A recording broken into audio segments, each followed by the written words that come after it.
Ok, ¿listo? Andrea, ¿parece? Sí, listo. De acá estamos preparados. Bueno, pues, buenas tardes para todas, para todos. Bueno, es un placer nuevamente, después de 2 años, volver a tener una clase espejo. Saluden aquí sus compañeros de Colombia.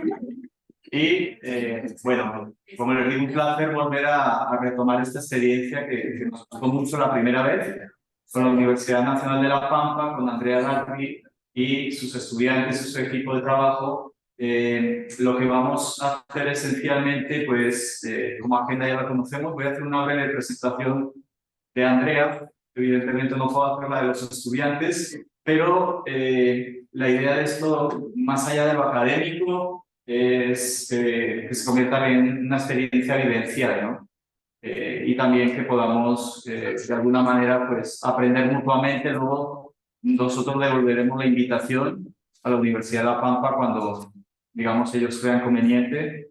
Y, bueno, esencialmente, como les digo, voy a hacer una breve presentación de Andrea Gatri y, pues, posteriormente desarrollaremos, digamos, lo que hemos propuesto, ese barrido sobre el estado del arte o de cómo está la investigación en comunicación en América Latina, con, digamos, una entrada que va a hacer la profesora Gatri y posteriormente, de una manera que nos alegra mucho, pues las estudiantes también nos van a presentar algunos de los papers que han trabajado. La idea, Andrea, es que vamos a certificar desde el programa de comunicación social de la Universidad Autónoma de Bucaramanga, vamos a certificar individualmente a cada uno de ustedes la charla, pues para que pueda ir a sus currículos y sobre todo pues para los estudiantes es, digamos, un buen punto de partida. Bueno, como les estaba diciendo, la doctora Andrea Gatri, me va a sentar, disculpen que le... es doctora en Ciencias Sociales por la Universidad Nacional de Río Cuarto de Argentina, a partir de la tesis titulada La derrota del Atuel, Imaginarios sociales en conflicto por el agua en la Pampa Argentina. Bueno, ahí ella trabajó articuladamente una perspectiva metodológica que es la fenomenología y la hermenéutica de los imaginarios sociales con, digamos, otra perspectiva que es la ecología política. Es periodista y licenciada en Comunicación Social de la Universidad Nacional de La Pampa en Argentina. Es diplomada en Gestión de Instituciones Educativas, con mención en Ciencias Sociales de Flaxo, Argentina. Ejerce como investigadora también por la institución que acredita a nivel nacional en la Argentina, con categorización 5. Es profesora de cátedras de comunicación, de teorías de la comunicación social, comunicación institucional, práctica profesional y talleres de elaboración de trabajo final en la carrera de licenciatura en comunicación social del Departamento de Comunicación de la Facultad de Ciencias Humanas de la Universidad Nacional de La Pampa en Argentina. Bueno, tiene muchas publicaciones, además tiene experiencia en periodismo desde el año 86 hasta el 2020, creó su propio medio, es militante, digamos, es activista también por los derechos digamos, de la diversidad de géneros, feminista, etc. Ha trabajado también como consultora, por ejemplo, del programa de comunicación del Plan Estratégico para el Desarrollo de la Ciudad de Santa Rosa, 2050, entonces tiene mucha experiencia. Queremos agradecer, tiene muchas publicaciones, no me puedo detener. Queremos agradecer nuevamente su presencia y, bueno, Andrea, si quieren ya retomamos con ustedes la dinámica y van presentando si quieren cada uno de ustedes. Bienvenidas de nuevo. Bueno, Roberto, muchísimas gracias. No era la idea que me presentaras tanto y así, pero bueno, ya lo hiciste. Bienvenidos también para ustedes. Dejamos acá un saludo a todos y todas. Estamos en un aula de la Facultad de Ciencias Humanas de la Universidad Nacional de La Pampa y este es un curso, como ustedes saben, de alumnos y alumnas que ya están transitando el último año de carrera de la licenciatura en comunicación. La idea nuestra en esta oportunidad, a diferencia de lo que hicimos hace 2 años en pandemia, es hacer una clase participativa, dialogada. Por eso me, me puse colorada con la presentación porque no es la idea que yo hable, que haga una conferencia, sino al contrario, hacer la apertura para darle paso después a los chicos y las chicas, que ellos van a presentar distintos trabajos. Ustedes los tienen a esos trabajos. Son 9 trabajos de investigación que fuimos eligiendo de distintas temáticas. Y bueno, y la idea, como venimos haciendo con vos, Roberto, es que en principio nosotros les damos a ustedes una charla, les contamos un poco qué es lo que venimos trabajando, después podemos hacer una sesión de preguntas, y va a haber una próxima oportunidad en la cual vos, Roberto, y tus estudiantes nos van a poder hablar de metodologías y de investigación. Así que bueno, dicho esto, acá también les comento que me acompaña el equipo de cátedra, que es el profesor Daniel Salerno. Él también es profesor de la Universidad de Buenos Aires y de la Universidad de San Martín. Y tenemos una estudiante adscrita que ya está haciendo su tesis de licenciatura, Paula Gali, también acá en el equipo de cátedra. Bueno, voy a compartir una presentación breve para dar inicio. Ustedes a ver si se ve bien.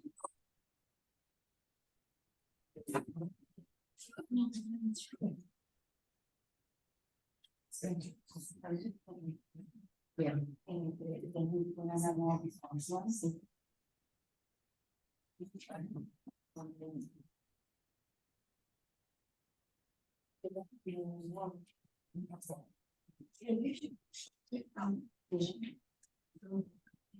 Roberto, ¿ustedes están viendo la presentación?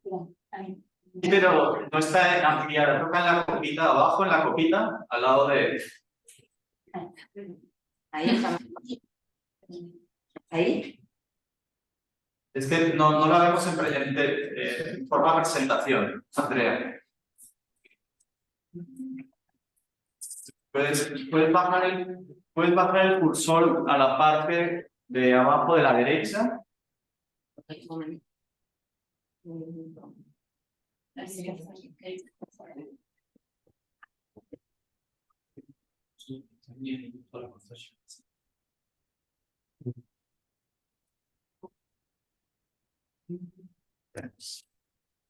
Les cuento que hay gente de otros países, gente de Perú.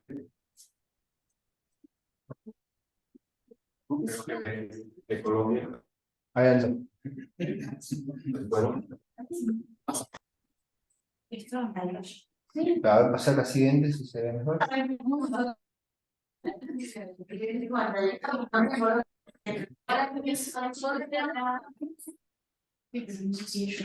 Hola Andrea, llega de ¿Están viendo la Karen presentación? Vázquez. Hola, buenos años. Sí, la estamos viendo, pero no como presentación. Pero si quieres arrancar así, Andrea. Bueno, Sí. vamos a arrancar para no demorar más. Total, esto es muy breve y es comentarles el inicio de esta presentación y cómo lo vamos a hacer. Bueno, la idea es contarles a ustedes qué es lo que nosotros venimos trabajando en investigación, la investigación en comunicación. Voy a pedir, por favor, que cierren los micrófonos los demás. Nosotros venimos trabajando, y esta fue la idea de la propuesta de la cátedra, mejor dicho, este año, de pensar la comunicación en el espacio nuestro, en América Latina, y para eso ver algunas tradiciones y también algunas perspectivas actuales. Entonces yo ahora voy a hacer una breve introducción, y después los distintos grupos, los distintos grupos de estudiantes van a hacer referencia a lo que es la historia de la comunicación, lo que es la producción académica en comunicación en España y en Hispanoamérica, algunos trabajos sobre matrices decolonizadoras, trabajos sobre nuevas tecnologías en información y comunicación y su relación con los estudios urbanos y rurales, y por último un panorama de qué pasa con la prensa actual. Para eso, bueno, pensé en comenzar haciendo estas preguntas, ¿no? De para qué investigar, porque sé que ustedes ahí en la Universidad de Bucaramanga están recién iniciando el curso y empezando a trabajar sobre la investigación. Entonces, bueno, investigar para qué qué tipo de investigaciones, para quiénes investigamos, que son preguntas que nosotros también nos realizamos, ¿no? Y en ese sentido, ¿cómo buscamos y cómo encontramos la especificidad en comunicación en América Latina? Esas son nuestras preguntas iniciales.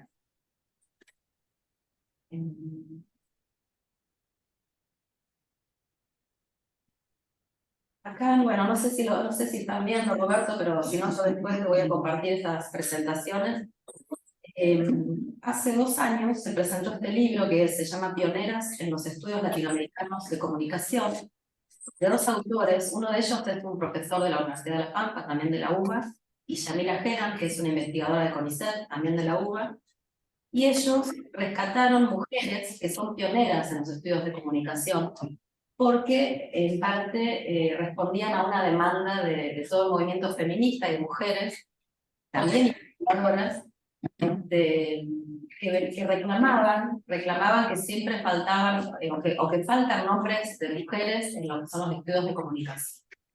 Entonces, bueno, Santiago y Yamila hacen una síntesis y eligen en principio 10 mujeres de la década del 60, 70 y rescatan personas que comparten el espacio de los estudios y la investigación desde la comunicación en América Latina con esos otros referentes que nosotros conocemos, como puede ser Matelar, como puede ser Barbero, son autores que después vamos a hacer alusión a ellos.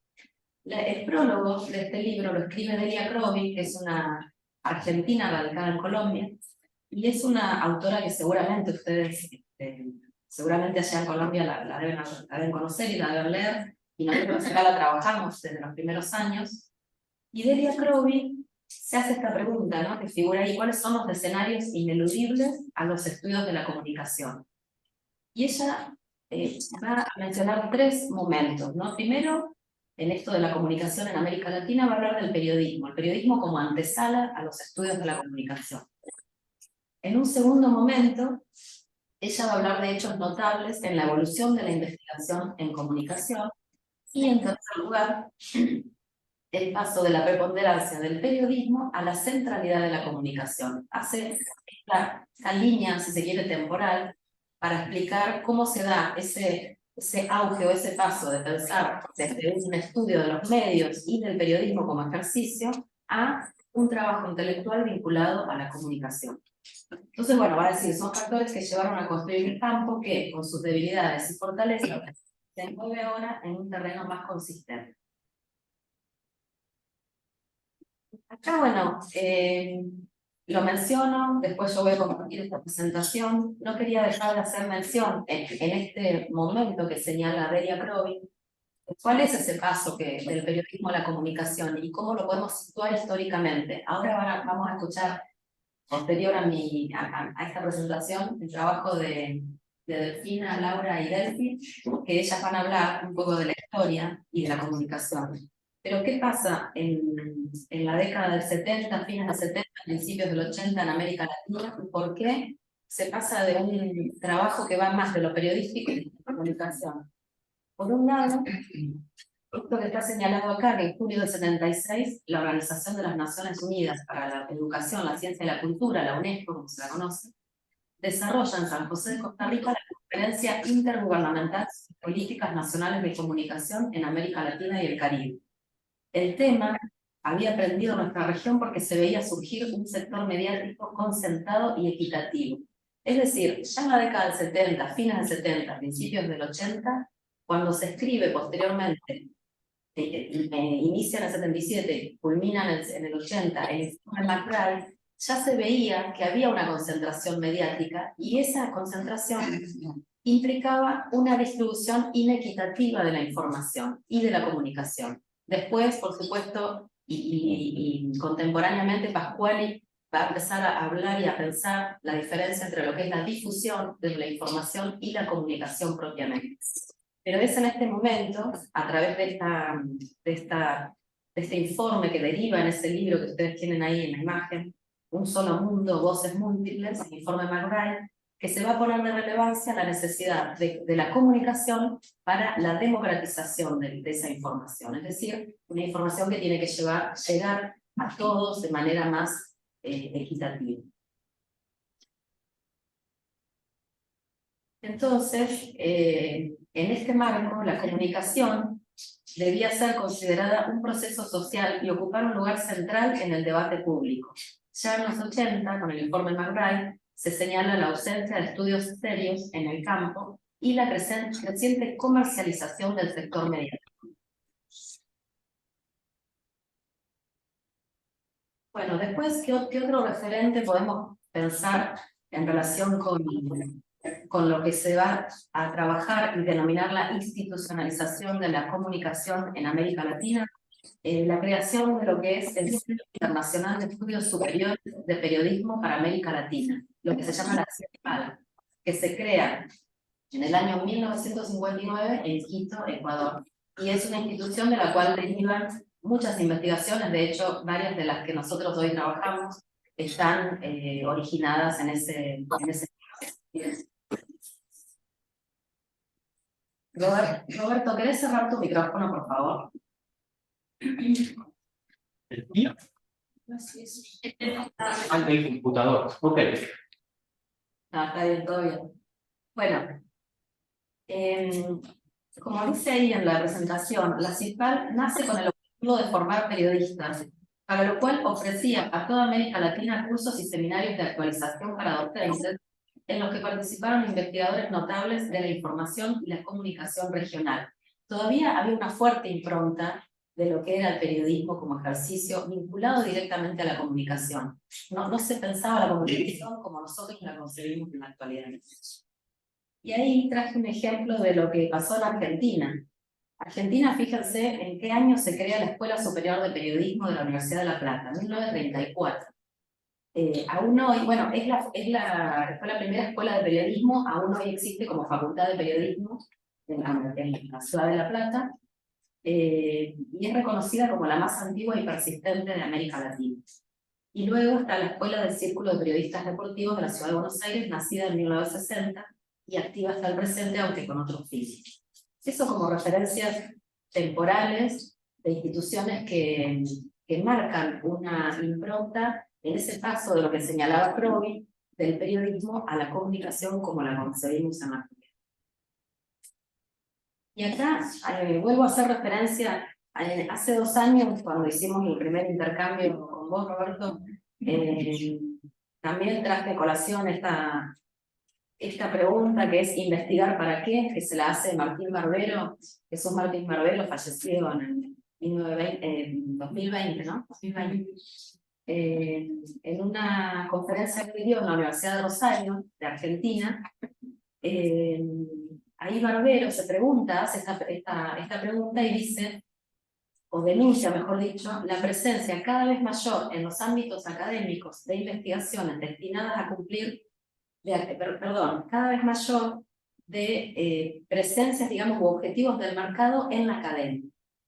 Y hace alusión, fíjense el ejemplo que da, a la presencia de Monsanto, que avalada por la Organización de Naciones Unidas, crea la semilla transgénica desde Cali, Colombia. Es decir, lo que él está denunciando es esa convivencia entre objetivos empresariales con fines de mercado, con fines capitalistas, en las investigaciones académicas. Bueno, ¿por qué lo hace? Porque si hay incidencia del mercado en las investigaciones puede haber seguramente influencia respecto de los objetivos que tengan esas investigaciones. Entonces, bueno, investigar para qué, y ya voy cerrando para dar espacio a los demás debates. Acá yo saqué directamente, hice una especie de, se quiere, compendio de los objetivos que proponen los distintos planes de estudio de las carreras de comunicación. En Argentina tenemos unas 50-55 carreras de comunicación en facultades, universidades públicas y privadas. La mayoría se proponen, o proponen, mejor dicho, que el comunicador social es un profesional preparado para, como dice ahí, analizar comunicacionalmente los fenómenos sociales, pero fíjense la cantidad de tareas que podemos hacer: investigar, planificar, diagnosticar, evaluar, producir mensajes, medios, estructuras mediáticas. Ya hay nomás en esta letra de los programas de estudio de las carreras de comunicación, ya hay una impronta completamente separada de ese momento inicial, donde se pensaba la comunicación en función estrictamente del ejercicio periodístico y de lo que ese ejercicio periodístico en relación con la influencia de los medios y la forma de trabajar la información podía generar comunicacionalmente. Ahora se está pensando en otros aspectos, se está pensando en planificaciones, se está pensando en diagnósticos, en evaluaciones. Y acá, perdón, antes de seguir, una reflexión de un autor que también es comunicador, que es Fernández Sampieri, que él se pregunta, bueno, él que dice que ¿por qué es importante la investigación? Porque muchos de ustedes quizás dirán, bueno, pero yo no voy a investigar, me voy a dedicar al ejercicio profesional, pienso trabajar en otro sentido, o quiero ejercer el periodismo directamente. Y Sampieri dice que la investigación es intrínseca a cualquier destino que nosotros le queramos dar a nuestro futuro profesional. Más allá de que vayamos a ser comunicadores o no, necesitamos saber investigar. Entonces, fíjense, voy a leer una parte nomás, dice, no me imagino un médico sin conocimientos de investigación. ¿Ustedes irían a un médico que no pudiera hacer una entrevista adecuada sobre las variables respecto a la salud, que no pudiera integrar esa información y dar un diagnóstico adecuado? ¿Cómo puede un político interpretar su contexto y gobernar sin conocer las acciones que debe llevar a cabo, o políticas, para resolver los problemas de la sociedad? Y entonces voy a decir, la investigación tiene dos características. Se aplica en todos los campos de conocimiento, o sea, más allá de cualquier disciplina, en todas las disciplinas. Y segundo, todos la vamos a necesitar en algún momento. No es que todos vayamos a ser investigadores, pero siempre y en muchos momentos requerimos tener conocimientos sobre investigación para el desarrollo de nuestra profesión. Y va a enumerar desde saber leer una encuesta, saber interpretar el resultado de una encuesta de opinión, saber hacer un diagnóstico y que ese diagnóstico se corresponda con ese contexto para después poder, como dice ahí, hacer una planificación, por ejemplo, en el caso del médico sería hacer un diagnóstico adecuado. Bueno, entonces para cerrar, vuelvo a la referencia de Delia Crovi, quien se ha ocupado de pensar si hay un pensamiento latinoamericano en comunicación, y ella, esto lo vamos a desplegar ahora a través de las demás presentaciones, ella habla en un texto del 2002, que no es este que hacía referencia hoy, ella habla de estos tres aportes del campo latinoamericano de la comunicación. Uno son los estudios de la alternatividad, comunicación comunitaria y la comunicación alternativa. El otro es esta reflexión sobre el nuevo orden mundial de la información y la comunicación, las políticas nacionales de comunicación, que bueno, que no por nada se han dejado de lado, no por nada se dejó de investigar acerca de eso, mejor dicho, se investiga, pero no tiene la fuerza y no tiene la preponderancia que podía tener en las escuelas y en las facultades de comunicación. Y la otra línea es la economía política de la comunicación. Ella dice que no hay un pensamiento latinoamericano, pero que sí están estos aportes, o sea, no se puede hablar de paradigmas, pero sí están estos aportes específicos, y que atraviesan esos tres aportes el eje de la comunicación en un contexto de desigualdad, que es el contexto de Latinoamérica.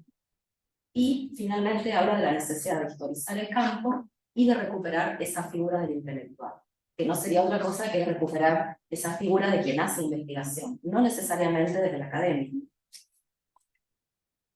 Bueno, en ese sentido, este es el título que le pusimos a esta charla, ¿no? Habrá que ver esas tradiciones para pensar tanto el presente como las perspectivas futuras, y esta tarea no cabe únicamente a los profesionales y académicos. Mejor dicho, nos cabe tanto como profesionales como académicos. Bueno, dejo acá.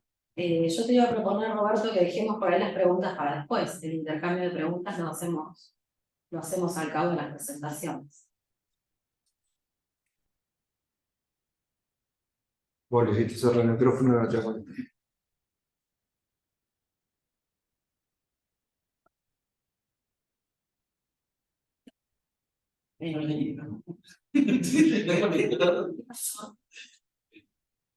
¿Estás ahí? Jaime, ¿cómo es? Listo, perfecto. Andrea, dejamos para el final las preguntas. Vale, bueno.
Bueno, hola. ¿Se escucha?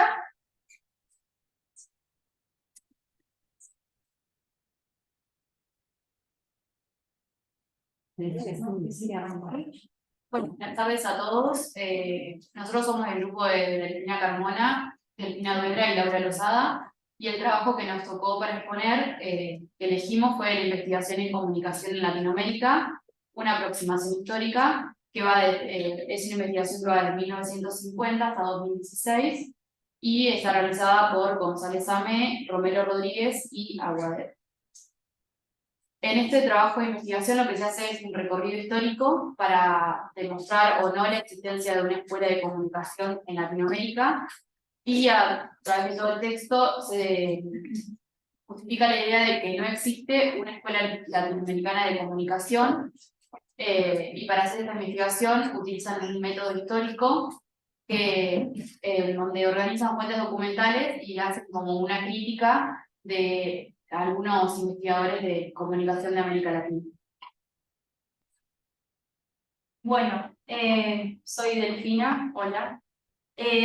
Básicamente lo que se trabaja es, en términos de este proceso histórico, una cierta evolución de cómo se fue construyendo, se trató de construir estas líneas de investigación en comunicación, y ese proceso evolutivo se da por medio de debates, los cuales van a estar encabezados por 5 escuelas y 5 líneas de pensamiento. Estas escuelas o líneas son la Escuela de Frankfurt, la Escuela Europea Estructuralista, la Línea de Pensamiento Norteamericana, la Escuela de Estudios Culturales y la Teoría Social Latinoamericana. Mediante esas discusiones que plantean estas 5 escuelas, vamos a ir desglosando las décadas que explicó mi compañera para dar cuenta bajo qué tipo de investigaciones fueron desarrollando sus estudios. Por ejemplo, en el caso de la década del 50, es un contexto que se caracterizó más que nada por estudios orientados a la producción informativa, a cómo era el consumo o el lugar que ocupaba el consumidor. En este sentido va a aparecer junto con la televisión. Es por eso que quizás el lugar está más orientado a la prensa y a un consumidor pasivo o a un receptor de ese consumo que se encuentra pasivo, que no interactúa. Bien. Después, la década del 60 es un contexto que justamente está influenciado por cómo era la situación en ese momento en la región, una situación de violencia, de muchos cambios sociales, sobre los cuales estas escuelas van a debatir los estudios y las investigaciones que van a estar orientadas justamente a esa situación social y a que los medios masivos de comunicación eran quienes fomentaban el cambio social. Hola, buenas tardes a todas y todos. Mi nombre es Laura, y yo voy a seguir con la década del 70, del 70 al 79. Para la región esto fue como un periodo ideal para salir del atraso del subdesarrollo. En esta etapa los investigadores comprendieron que era muy importante el intercambio de los productos culturales latinoamericanos. Entonces con esto, bueno, se intensifican y articulan los esfuerzos de investigación y es como que la comunidad científica tuvo una participación muy activa en el campo. Y bueno, en 1972 da cuenta de esta participación que hacen la primera publicación de la revista Chasqui, que era como un elemento muy importante de divulgación, que hasta el día de hoy sigue vigente. Entonces, bueno, esa fue como la característica de la década. Después, la década del 80, se produce un gran desarrollo teórico y metodológico en las universidades estadounidenses, con lo cual posicionan a estas universidades como una gran influencia a nivel mundial, referido a lo comunicacional. Al mismo tiempo se institucionalizaron los saberes, esto acompañado, bueno, de los cambios de la reconstrucción democrática que se dio en todo el contexto latinoamericano. Y bueno, hubo cambios paradigmáticos que también estaban vinculados con objetivos culturalistas. Bueno, este pensamiento se enmarca, bueno, en un circuito de intercambio con una gran presencia de la escuela de Birmingham, que esta escuela nace, bueno, en la confluencia entre el marxismo, la escuela de Frankfurt y la tradición culturalista. Igualmente, el carácter, bueno, de la ciencia de la comunicación en los 80 es como que fue limitado y muy desigual. Después, en la década del 90, bueno, hay un proceso de transición que se denomina la crisis de los paradigmas por el tema del fin de la Guerra Fría, la caída del muro de Berlín. Y bueno, con esto no se resolvieron tampoco problemas metodológicos y epistemológicos en la investigación en comunicación. Los investigadores latinoamericanos buscaban como nuevas salidas para realizar sus análisis y en esto trataban de vincularse con organizaciones sociales, pero también se vinculaban o no se cerraban al mercado y a la mercantilización de las industrias culturales. Después, bueno, se había conformado, como en este periodo se conformó con un aparato multimediático poderoso, que también tenía sus intelectuales que eran orgánicos y funcionales a los medios. Existía más que nada una visión instrumental y pragmática de la comunicación, y bueno, que esto lo que hacía el neoliberalismo y la globalización ponían como en tela de juicio todas las verdades y los dogmas que hasta ese momento se explicaban sobre el mundo.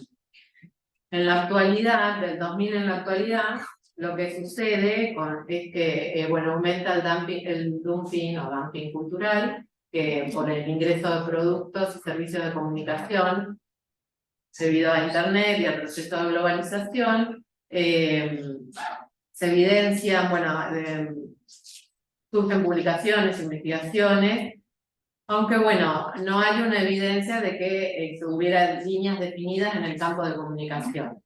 Es un periodo donde está limitada la producción científica, donde hay una poca participación de los científicos latinoamericanos en las redes internacionales. Esto debido a que, bueno, que hay una visión muy localista del trabajo académico.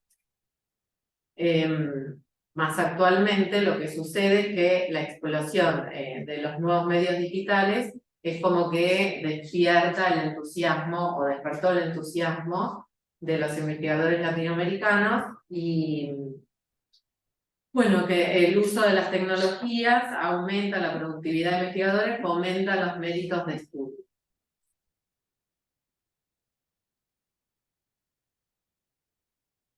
Bueno, el marco teórico que realizan los autores está compuesto por autores como Pascal, Fuentes Navarro, José Martín Barbero, Ramiro Beltrán, León Duarte, Mauricio Verón, que son quienes desarrollaron obras que fueron muy importantes para comprender la comunicación en América Latina, que seguramente han leído como nosotros a lo largo de toda la carrera.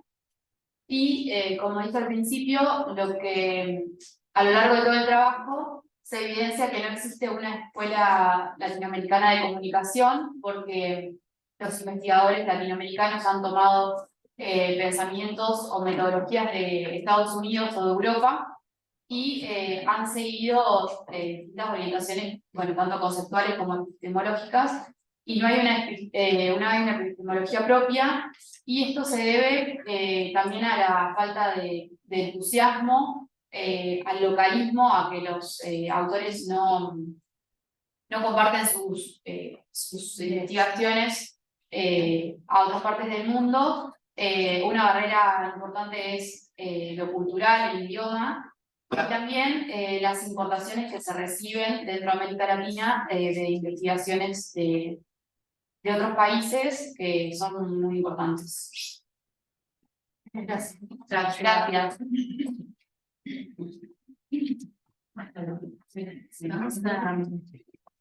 Vamos a publicar el grupo de...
Porque quiere saber que estoy cerca del dispositivo al que quiero acceder. La tecnología. Qué difícil. Después cualquier boludo te hackea el acceso. Cuando uno quiere entrar. Andrea, para la presentación de Liliana.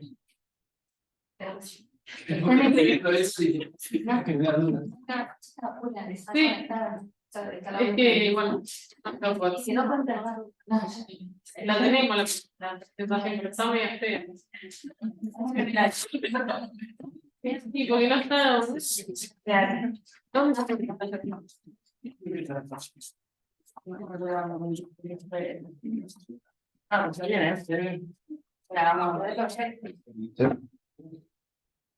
Ah, pues bien, Sí, sí, escucharon todo.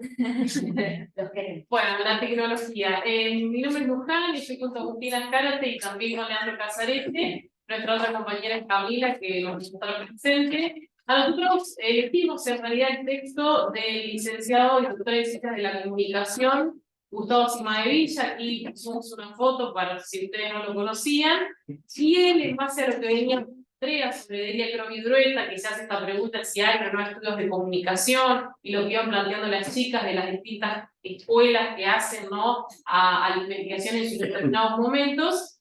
Él podríamos decir que hace un aporte, si se quiere, a los estudios de comunicación con este concepto que es el de urbanidad, ahí lo puse en el título, que habla un poco de la unión, lo vamos a ver más en profundidad avanzando en la presentación, de esta hibridez que se da entre la ruralidad y la urbanidad. No sé cómo es en Colombia, pero en nuestro país y sobre todo en nuestra provincia también pasa bastante que no hay como algo muy demarcado que hable de lo urbano y que hable de lo rural, sino que más bien ambos espacios se entremezclan y las prácticas que se llevan adelante en ambos espacios también.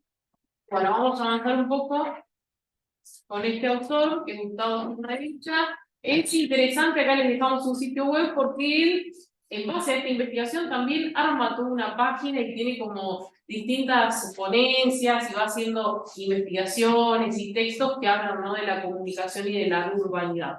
En esta ocasión, un rompecabezas de pocas piezas se propone conocer cómo distintos grupos minimizados se integran en los procesos de uso y adopción de las tecnologías de la comunicación y la información.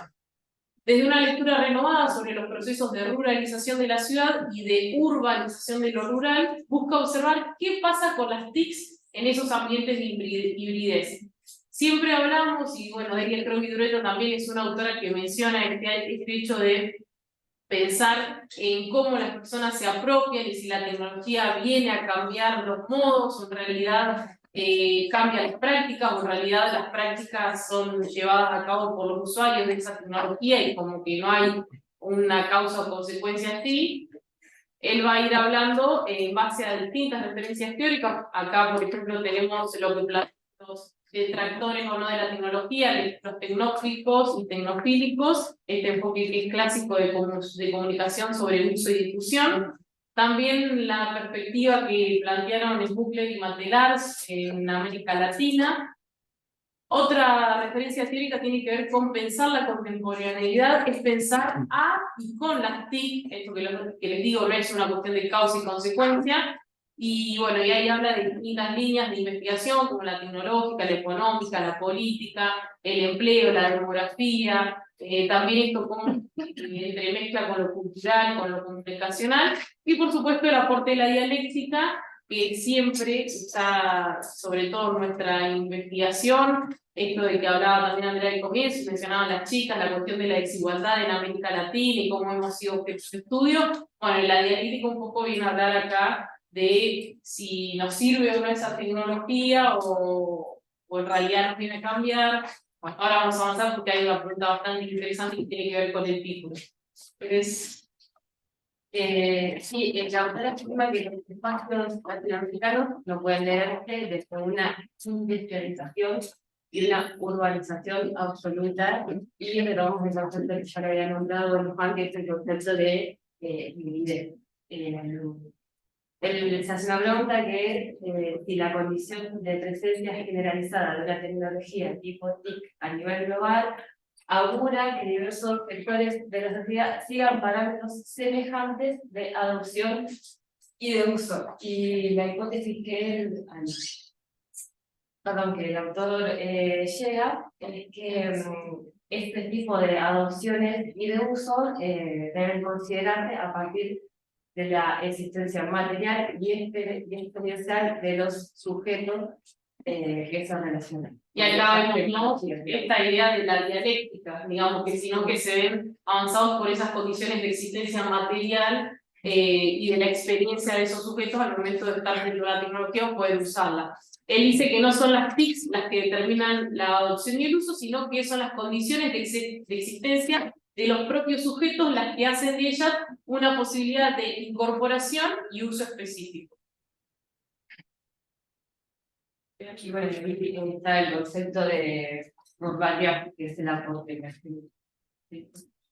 Sí, ahí habla de esto, yo la verdad nunca lo había escuchado, pero bueno, habla de eso, como de procesos donde se mezcla lo rural con lo urbano. Yo creo, y creo que el autor no es que dice que no existe más, yo creo que siguen existiendo espacios verdaderamente rurales y espacios meramente urbanos, pero después están también ese intermedio, ¿no? Donde se da la calidez, que por supuesto son las nuevas condiciones de vida para el ser y estar de las personas, y bueno, esos son segmentos particulares de la población, con determinadas prácticas, dispositivos, saberes, y que van remitiendo a esos pueblos tradicionales que, como digo, siguen existiendo, pero que en estos espacios se interrelacionan y no es posible decir que son exclusivamente rurales o urbanos. Vamos a ver ahora unas imágenes que son bastante representativas de cómo hay cuestiones de la urbanidad que están en el campo, como, no sé, por ejemplo, una antena de DirecTV en una escuela rural, y cómo hay otras cuestiones del campo, como por ejemplo un carro tirado por caballos, por la tracción a sangre, están en la ciudad, lo vemos reciclando. El Cimadevilla hace su investigación en base a 3 casos de Córdoba. Acá vemos, bueno, para si ustedes no conocen, que se puedan orientar, este es nuestro país.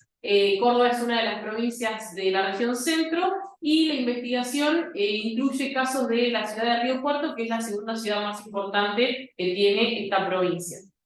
Él se va a valer de 3 casos, como les mencioné. Por un lado, los productores rurales pequeños y medianos que están vinculados a la producción de cerdos en la provincia de Córdoba. Por el otro, a maestras rurales en ambientes escolares de escuelas rurales próximas al sur también de esta ciudad, y a familias rurales con actividades de cirujeo también en Río Cuarto, en la ciudad. La metodología que va a utilizar van a ser informantes clave, se va a entrevistar también con ellos, va a acercarse a los grupos de sectores vulnerables urbanos, los carreros, los trabajadores informales, para conocer cómo es esa experiencia, cómo se organizan como familia, cómo llevan adelante estas tareas de cirujeo, de reciclaje, y cómo buscan también nuevos sectores en donde poder volcar, ¿no?, esa recolección que hacen de los residuos para reciclarlos y así recibir un dinero en base a eso. También van a cotejar información secundaria y trabajos de campo con directivos, maestras rurales de alumnos. Acá ustedes están estudiando, van a comenzar a estudiar sobre metodología. Acá es como que Cimadevilla nos muestra bastantes tipos de metodologías y herramientas metodológicas que él pone en marcha. Sí, no, vale decir que son metodologías utilizadas por casi los otros trabajos. De lo que se valió, claro. Y por eso está bueno, porque se da esa variedad. Son tesis o doctorales o trabajos de otros autores que él usa para exponer esos 3 casos concretos. Es más bien de tipo cualitativa. Bueno, como les mencionamos, acá están estas imágenes que son de nuestro país. Carreros son figuras del mundo urbano, es lo que él plantea y que demuestra, ¿no?, cómo las personas se valen de estos animales para poder llevar el reciclado, lo que van juntando en la ciudad. Generalmente se ven a la tarde-noche cuando los locales cierran y ahí buscan cajas y distintos objetos que después pueden vender. En otras partes del país también lo utilizan para trasladarse. Acá, en este otro caso de los pequeños productores rurales, vemos como, por ejemplo, la tecnología infrarroja, en un lugar donde ya se produce más bien en serie, cerdos, permite tener la tecnología a disposición de estos pequeños productores, o los chupetes también, lo que permite que se alimenten y que estén bien hidratados. En Argentina, por ejemplo, hay varias ciudades que tienen cinturones verdes o cinturones hortícolas, que se les llama, como La Plata, Rosario, Córdoba también, donde se ven este tipo de imágenes, ¿no? O sea, la ciudad y y pegado a la ciudad, porque es justamente con cinturones saliendo, imágenes bien de la ruralidad. Entonces, si hablamos de algún detalle de eso, ¿no? ¿Me quieres mencionar algo? No. Y acá el caso que les mencionaba de las maestras en las escuelas rurales, esta también es una imagen del sur de Córdoba. Vemos las pantallas solares o fotovoltaicas que les permite tener luz eléctrica. También pueden ver ustedes la pantalla de DirecTV. Y hay otra imagen que es una publicidad del Gobierno de la Nación que menciona el caso, es un relato, pero era muy largo para ponerlo, de las personas que se acercan a la escuela como un centro de referencia para conectarse a internet, para poder tener conectividad con personas que son de su familia, pero que son un lugar, y ahí la frase también dice, las familias se acercan para conectarse con seres queridos de estos lugares, y también se ve la antena en el medio del patio, una escuela rural, la antena de internet o de satelital. Sí, acá los sectores, o sea, no es nada nuevo la discusión de la vuelta de campo, ¿no? O si no al campo, a los pequeños pueblos, la distribución poblacional, digamos.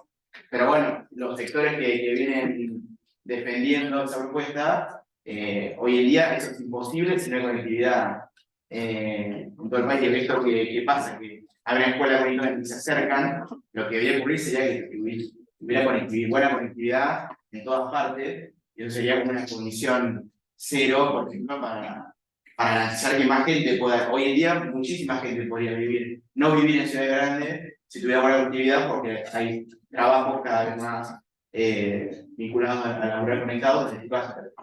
Y esto me rememoró esto también, ¿no? La necesidad de aumentar la conectividad en la zona rural.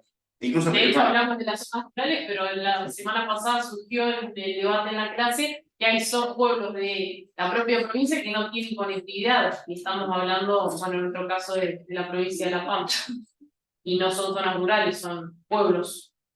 A las conclusiones a las que arriba se maravilla es que las experiencias de apropiación son muy bajas, los usos acotados con conductas de adopción y manipulación de los dispositivos, y que las TIC en algunos casos se articulan a necesidades específicas y se incorporan en la vida cotidiana. Y esto habla de estas investigaciones de que se vale para poder avanzar en su investigación y en el planteamiento de este nuevo concepto.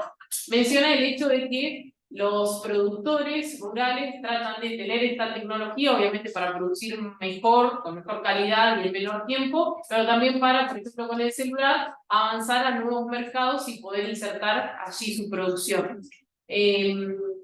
Algo que también surgió la semana pasada tenía que ver con esto de achicar las brechas digitales. Nunca la vamos a terminar de saldar, pero la idea es que al momento de tener un teléfono, o internet o una computadora de cualquier igualdad, las personas puedan apropiárselo, les pueda permitir desarrollarse en la vida y que no tengan miedo a la tecnología, que tal vez es algo de lo que surgía en esas entrevistas. Y la idea de las TICs como mágicas sigue presente, es decir, que una tecnología nos viene a solucionar la vida, no, porque también hay como mucho temor a utilizar esa tecnología, a incluirla, a qué me puede pasar si. El desafío es cómo resolver estas desigualdades para aquellos que tienen conectividad, para aquellos que tienen otros modos de vida y subsistencia, y para aquellos que poco a poco van obteniendo un acceso. Y en esto también nos acordamos un texto que leímos en Teorías de la Comunicación y en Educación y Comunicación, que escribió un profesor también nuestro, Maximiliano Dukelsi, que él analiza el Conectar Igualdad, que es un programa a nivel nacional de Argentina, que brinda una computadora, una netbook a cada estudiante secundario, en algunos casos universitarios, en otros casos terciarios, con el objetivo de que todos y todas accedamos a este dispositivo y podamos estudiar con mayor comodidad. Bueno, él en su momento, en ese análisis que hace del texto, menciona los casos de villas en Buenos Aires, en donde sí, el Conectar Igualdad llegó y los chicos tienen acceso a esta computadora, pero nunca tuvo en cuenta el programa que en la villa no tienen, por ejemplo, luz eléctrica. Entonces, al momento en que se le termina la batería de la netbook, no tenían modo de seguir utilizándola hasta que no volvieran al otro día de la escuela.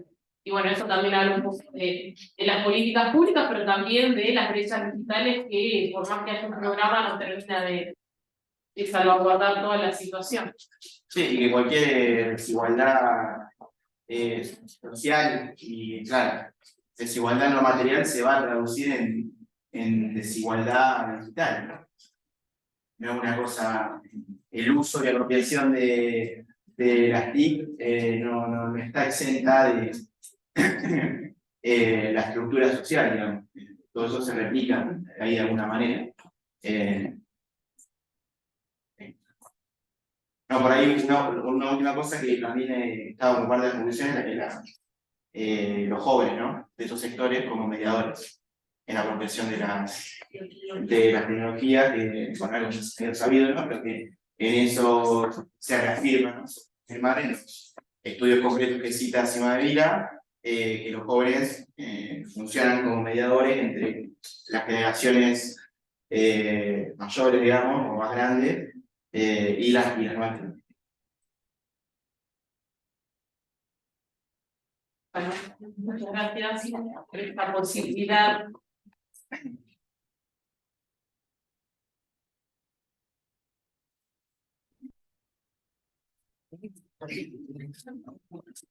Bueno, vamos a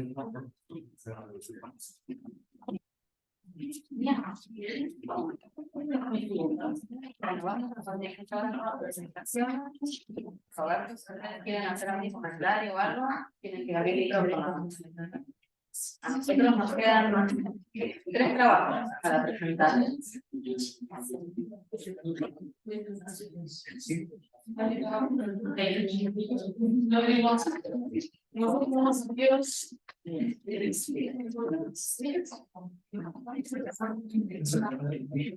Buenas tardes.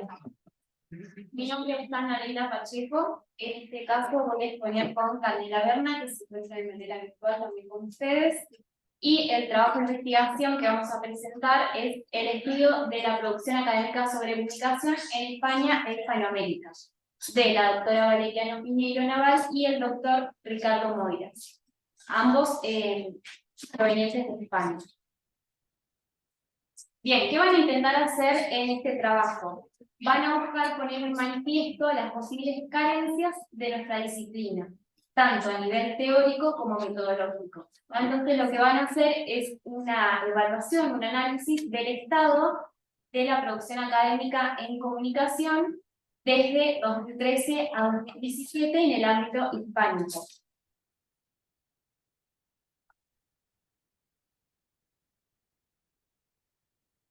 Ahora mi compañera Cande se va a ayudar a definir lo que es el estado de la cuestión.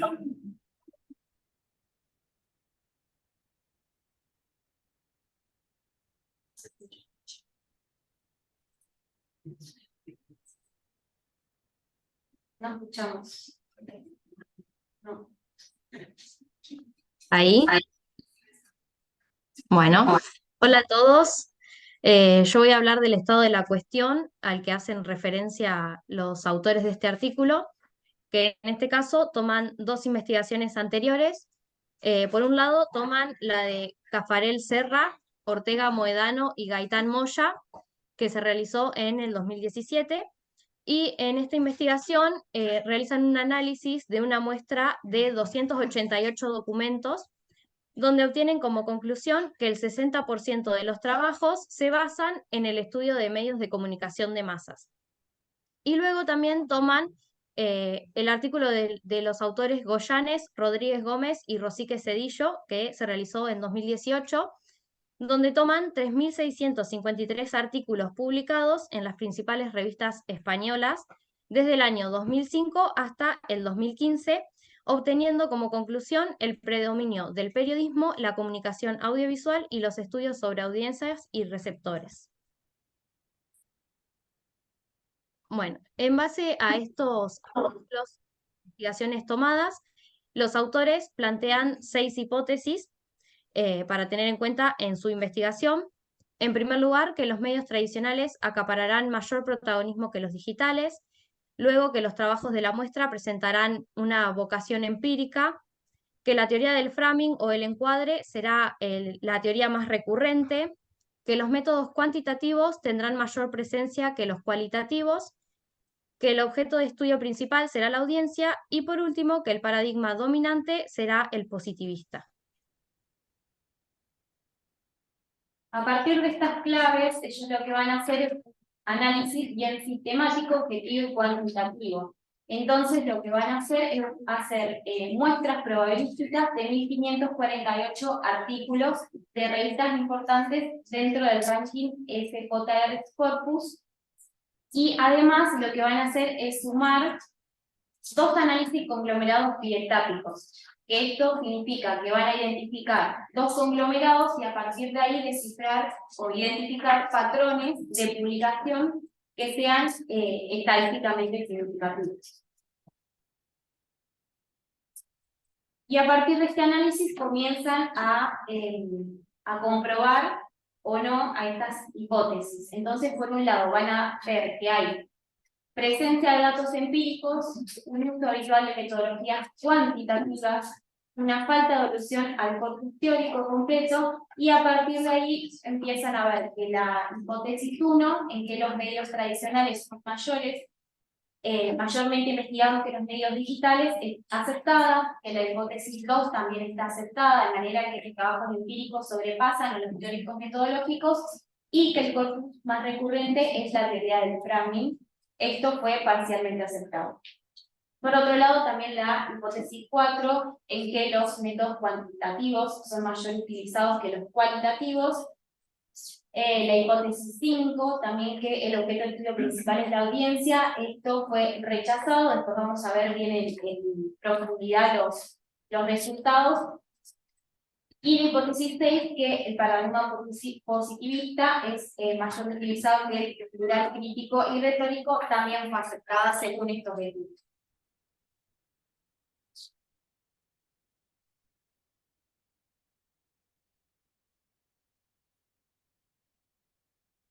Bueno, tenemos una tabla en donde se muestran los resultados de estos análisis.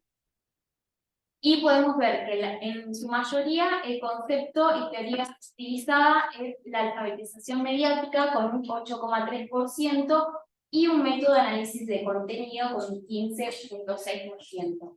Esto quiere decir que son... Cortando internet. Bien, ¿querés seguir, Candel?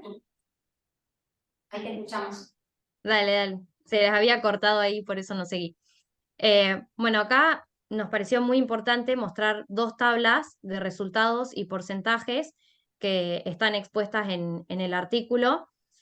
Esta primera tabla muestra las teorías, los conceptos y los métodos más empleados en los artículos.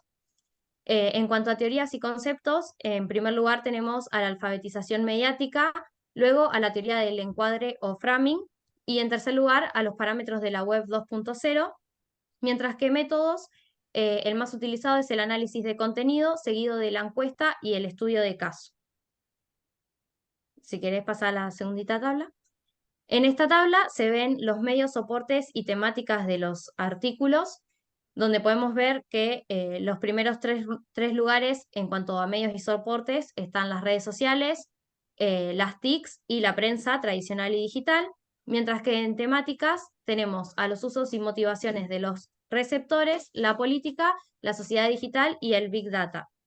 Los resultados del artículo, la verdad que dan lugar a ciertos debates debido a la realidad de las investigaciones que conocemos en América Latina, y también ha sorprendido muchos resultados, principalmente el resultado del predominio en lo cuantitativo y no en lo cualitativo, que es quizás a lo que más acostumbramos.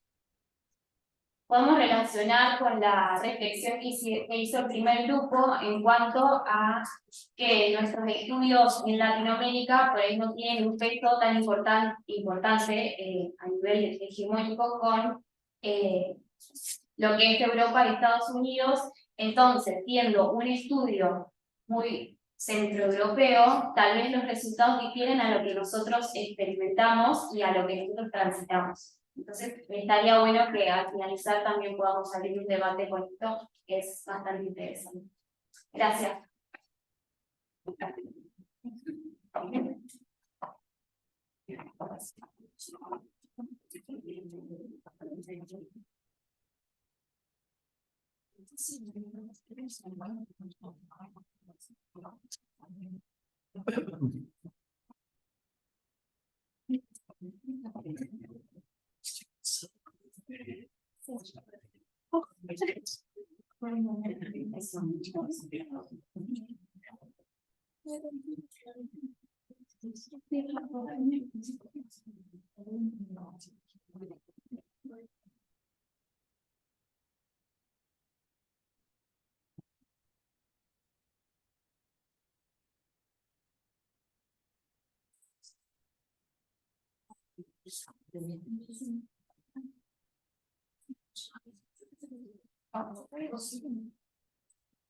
Tenés que hacer cosas positivas. No.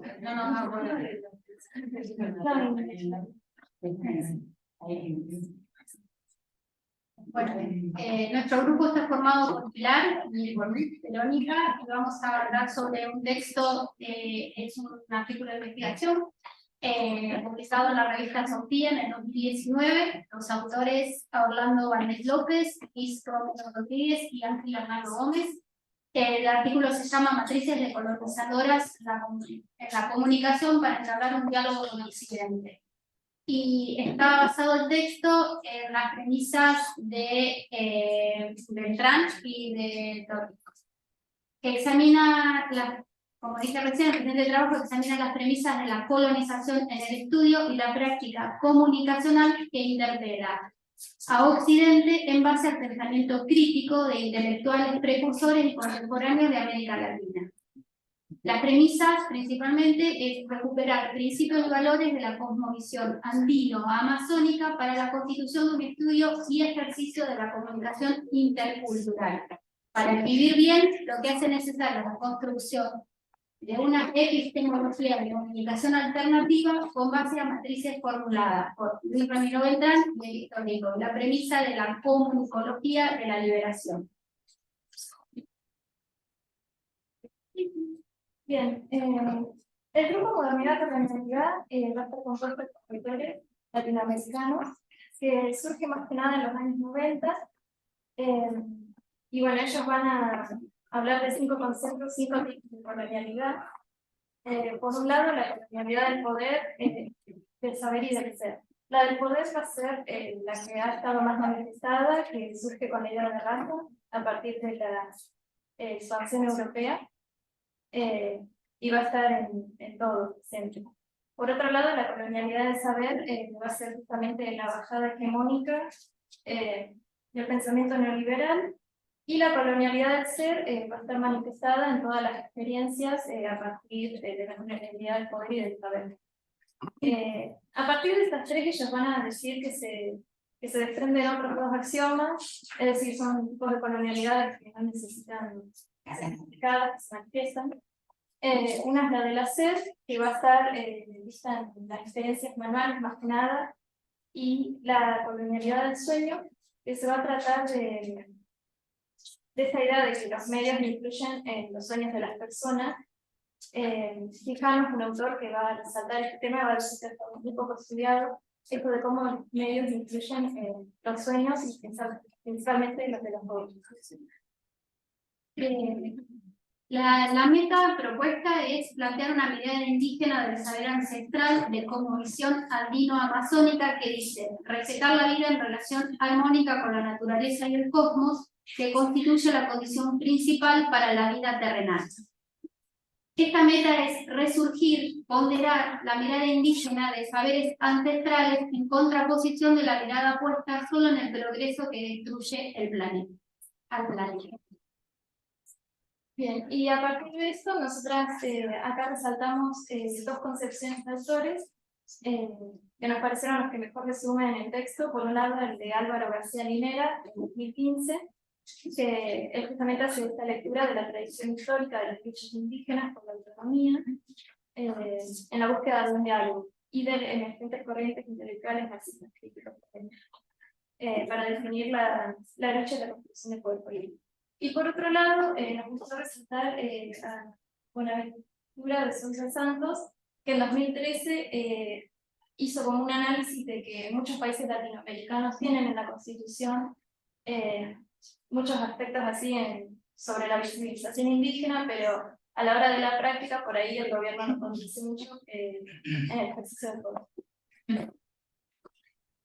También nos interesa destacar una frase de otra autora latinoamericana, Catherine Walsh, que dice: lo del colonial no viene desde arriba, sino desde abajo, desde las márgenes, desde los bordes, desde la gente, las comunidades, movimientos colectivos, desde procesos de otros que retan, interrumpen y transgreden las matrices modelo coloniales. Bueno, y por ahí, uniendo las ideas de estos últimos 3 autores, podemos pensar que la colonialidad interna en Latinoamérica se evidencia en los propios gobiernos de la región, y que entonces la decolonización implica una lucha política y social desde el saber popular no populista, desde el saber local no capitalista marxista y desde el saber cotidiano y no desde el futuro. Las pautas que por ahí se presentan de complementariedad en el todo, porque todo vive en un todo, la comunicación debe generar interconectividad, diálogo entre los opuestos, sabiduría ancestral, recuperar los ancestros a través del relato oral, teorizar saberes. Acá más que nada lo que resaltan es volver también a los lenguajes, a las lenguas originales, o sea, como el quechua o otras lenguas de la zona amazónica. Alcanzar el consenso, aceptación en beneficio del bien común y del entorno, vida, libertad, equilibrio con la Pachamama, con las montañas, con los ríos, lagos y mares, vientos, con los árboles, con la tierra, con todos los seres vivos, dignidad e identidad.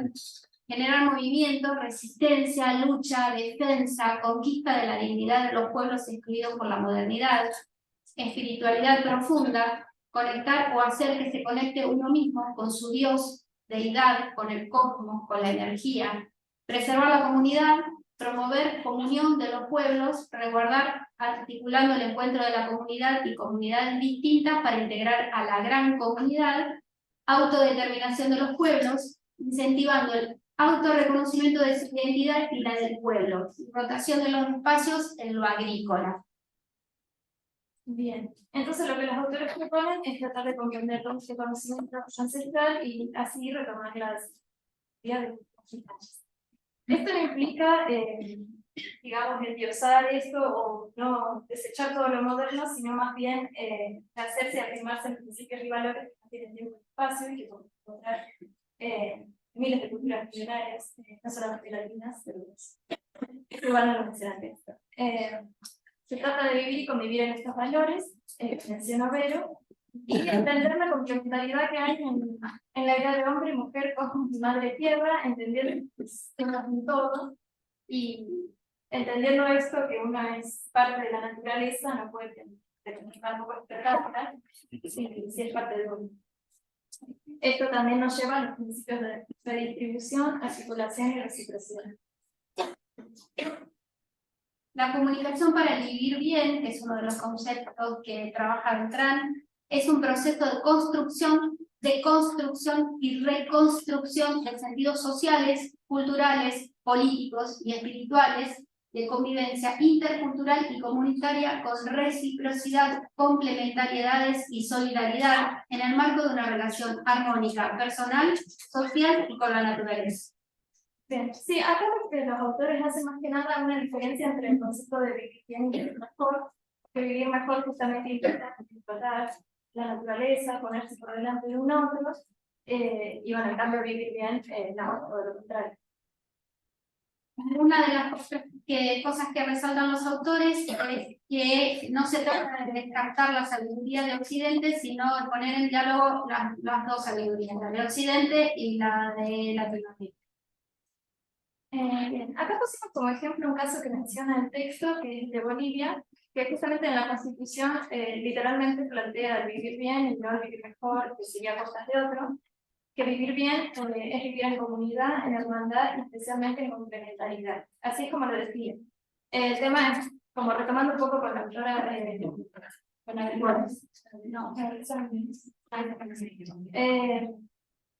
nos remite un poco a esto también porque aparecen contradicciones, esto de imposible, claro, en la Constitución aparecen contradicciones en la práctica, porque por ejemplo hay casos por ahí de corrupción en la región indígena o de explotación de los recursos naturales, esto también se ve en otros países.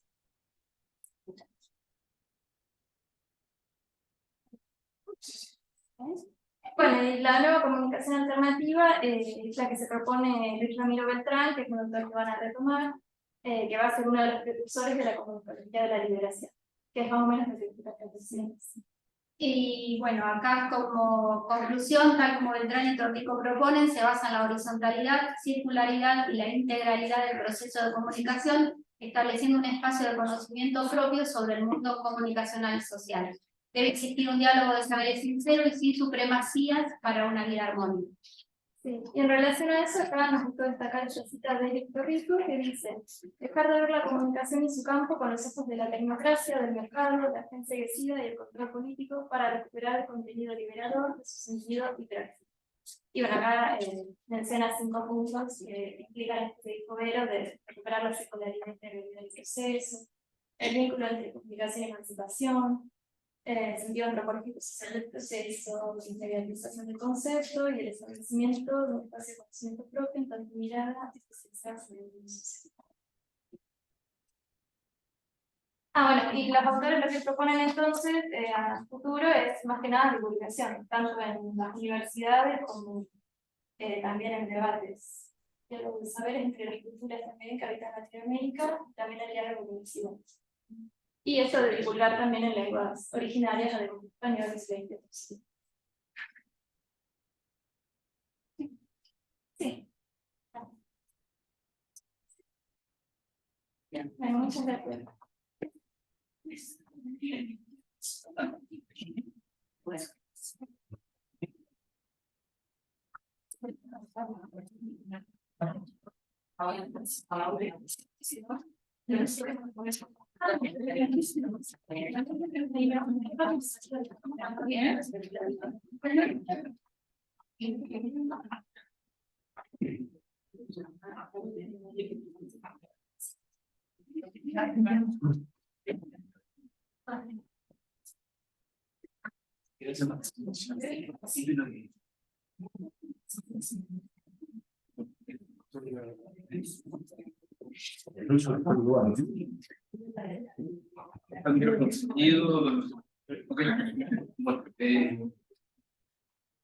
Escuchamos la presentación. Hola, buenas tardes. Nuestros nombres son Medina Ignacio, Sasha Saulis y Rocío Cenica. Vamos a abordar el texto de la crisis de la prensa escrita, una revisión bibliográfica para repensarla de Latinoamérica. Sus autores y autoras son Francisco Suenzo, Pablo Pokowski y Eugenia Lichtenstein. Bueno, como una breve introducción, este artículo hace un análisis de 132 publicaciones recientes sobre la crisis de la prensa escrita. Dentro de este análisis y desarrollo vamos a encontrarnos con 3 tipos de ejes temáticos y en los cuales se van a centrar en una discusión. En primer lugar, la dimensión económica y financiera para entender la crisis. En segundo lugar, la descripción y el análisis de las dinámicas laborales de los periodistas. Y en tercer lugar, el impacto de la crisis en el rol social y los valores de la prensa. Además, se realizaron diferentes tipos de metodologías para poder llevar a cabo este análisis. Y por último, se han centrado principalmente las dimensiones que anteriormente mencioné en la parte productiva de la información, mayormente dejando de lado la recepción de las noticias y el consumo de diario en papel. Bueno, la metodología del texto es una metodología cualitativa y las técnicas utilizadas son estudios de caso y estudios comparativos. Y dentro de los autores que se citan, hay los autores que se citaron que utilizan técnicas de historia de vida, entrevista en profundidad, etnografía, encuesta, focus group y estudios longitudinales e internacionales. Una de las, bueno, el texto se divide en 3 dimensiones. Una de las dimensiones es la dimensión económica de la crisis, y en este explica que los costos de producción y distribución de los medios de papel son altos, y los ingresos generados por los medios digitales no son suficientes para compensar estos gastos. Además, que el modelo de negocio tradicional de los medios impresos basado en la publicidad y distribución no han sido efectivos para monetizar los sitios en línea. Esta etapa se caracteriza por un periodo de reinvención de los medios a través de los negocios multiplataformas. En esta etapa se van a utilizar los análisis de datos mediante, se van a analizar los comportamientos de los usuarios, y a partir de esto se va a producir contenido en base a esto. Esta etapa se caracteriza por la rapidez de información, y esto va a provocar que en un futuro la creación de contenido y la rapidez en la que se produce va a afectar la calidad sí, del producto. Y además que va a afectar la credibilidad del periodista y la confianza. Bien, en la segunda dimensión es las manifestaciones laborales de la crisis. En lo que respecta a las cuestiones laborales, algunos investigadores han realizado diferentes observaciones, son varios y varias investigadores que abordan la centralidad de esta dimensión. Bueno, en relación al texto, después si en algún momento alguien quiere seguir profundizando, citan mucho, hacen un análisis respecto a citas y demás. Pero en primer lugar lo que se ha examinado son los valores profesionales de los periodistas y cómo se ven afectados por la pérdida de autonomía y las condiciones precarias de trabajo a lo largo de los años.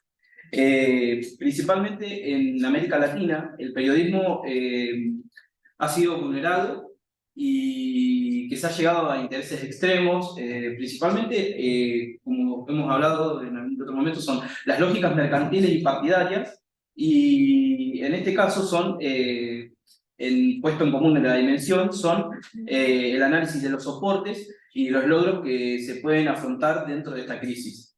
Las cuestiones que se dice que el periodismo podría ser una profesión en declive. Sin embargo, en contextos de crisis, como mencionaba anteriormente, los periodistas han sido capaces de desarrollar diferentes técnicas para poder ir moviéndose dentro del campo, más allá de las técnicas tradicionales del periodista. Han buscado readecuarse. Por ejemplo, hay periodistas que trabajan de forma freelance, como menciona el texto, y así poder hacer diferentes trabajos que los han llevado a lo largo de todos estos años con las transformaciones de las TICs, con lo que es la convergencia digital y demás. La innovación periodística puede ser conceptualizada como un producto a través de nuevas formas de narración. ¿Qué quiere decir esto? Como hemos mencionado también, las nuevas plataformas digitales, el acceso al consumo, el acceso a la información, el mundo de la información en el que vivimos hoy, y el tema de los vínculos periodistas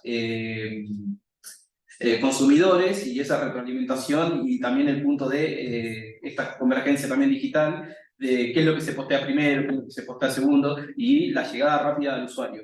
Entonces, esta crisis lo que permitió es una readecuación de los profesionales dentro del campo. Como modo de conclusión, la industria del periodismo actúa directamente sobre la profesión de la noticia como producto industrial, que es lo que abordamos hoy como mercantilización y demás. Y también creo que una categorización importante es la rentabilidad de todo lo que tiene que ver con las noticias y las plataformas. Y bueno, creo que a partir de todo esto se comienzan a regir valores dentro de un periodo marcado de lo que es la velocidad, y que se mantienen siempre, últimamente, creo yo, como análisis que hemos realizado, fuera de las instituciones periodísticas, fuera de lo que son las oficinas, sino yendo a buscar la noticia y generar contenido instantáneo. No sé si quieres pasar a la siguiente, Filmina. Y bueno, como tercera dimensión y última que abordan los y las autoras, es el impacto social y las prácticas de consumo. Esta dimensión se centra en cómo la crisis de la prensa escrita afectó a las instituciones y a la confianza pública, así como las audiencias consumen y se apropian de los medios en su vida cotidiana. En otras palabras, apropiarse del medio de todo el tiempo, cuando están con los teléfonos, las noticias que te llegan constantemente, estar conectado todo el tiempo. Y vinculado también a lo que mencionábamos en la dimensión anterior, el declive de la prensa escrita también se impulsó el análisis de una caída de circulación y el consumo diario del papel. Se ha reducido en varios diarios de Argentina en donde se realizan análisis. Primero tener en cuenta también que el contexto donde se abarca digamos, los autores en el 2020, quizás en el post-pandemia eso haya subido la tasa de impresión, ¿no? Bueno, para poder analizarlo, una buena hipótesis. Pero bueno, han reducido 40% del uso del papel los diarios, y han empezado a recurrir a lo que es multiplataforma, como han mencionado algunas compañeras y compañeros en las discusiones anteriores. Y también pensar una última dimensión en este eje, es abordar cómo funcionan los nuevos negocios con base digital, entender lo que es la rentabilidad y consumo, y una dimensión tecnológica que juega un rol transversal en la industria. Este vínculo impacta en la estructura interna de las empresas de noticias, dándole mayor agilidad y una actitud experimental en la cultura organizacional. Creo que ya todo lo que los tres ejes se van vinculando uno con otros, y creo que como para hacer un cierre, digamos, creo que las dimensiones en las que estos autores se centran y debaten es el uso del papel y de la impresión y de lo que es la caída también del rol del periodista, como pueden mencionar los autores, más allá de lo que uno crea o no y el análisis que hace, cómo es la caída de estos últimos años. Y cómo esta reducción se da a través de las tecnologías que permiten introducirse en nuevas plataformas y un rol del periodista tradicional, vinculado con lo tradicional y lo que genera un mayor consumo de noticias. Creo que en relación a lo que mencionaba mi compañera, en las nuevas formas de la crisis económica, el nuevo rol del periodista y también lo que es el impacto de consumo. En una parte dice que no están a favor de los medios digitales y que no quieren perder el diario. A ver. Bien. Bueno, y continuando, en otra, ya casi a modo de conclusión y para no aburrirnos más, en el texto se habla sobre la comprensión latinoamericana de esta crisis de la prensa escrita. En la misma se destaca que ya los objetos de investigación se corren de la frase de qué pasará si y se centran en lo que actualmente está sucediendo y la famosa preocupación de esta crisis que hemos tratado a lo largo del texto. Actualmente lo que dicen en este texto es que no hay tal crisis, sino que esta crisis es tomada como tal desde lo que es la academia y que en realidad tienen que correr el enfoque y centrarse en lo que son los consumidores y qué pasa con estos consumidores, por qué continúan consumiendo en el papel, de qué forma lo hacen, con qué... Creo que va más allá de lo que sucede como... ¿qué sería? Lo teórico e ir más a la vida cotidiana de una persona y no tomarlo como algo caótico, sino más bien que es una cotidianidad de los medios, lo dicen en el texto. Y también lo que hacen foco es en poder hacer una comparación de la crisis de los medios, tanto en Europa y Estados Unidos, pero también dentro de lo que es Latinoamérica. Ya se ha dado en todos los textos que han presentado nuestros compañeros en esto del enfoque hacia Europa, Estados Unidos y dejar de segundo lado lo que es producido por Latinoamérica. Entonces lo que presenta el texto es una idea de poder generar un puente entre las experiencias de las regiones y poder así hacer una comparación. Y bueno, a modo de conclusión, es que este texto funcione como impulsor de nuevas investigaciones, de lo que estamos diciendo, de que se pueda comparar y estudiar más profundamente, pero desde otro punto y no tan caótico ni terrible como lo mencionan, sino posicionándonos desde otro punto. Y como para cerrar también dejar una pregunta para, digamos, al aire, preguntarnos qué ocurre con el consumo de la información y qué rol tienen los soportes actualmente. Eso es lo que dejaría para pensar. Bien.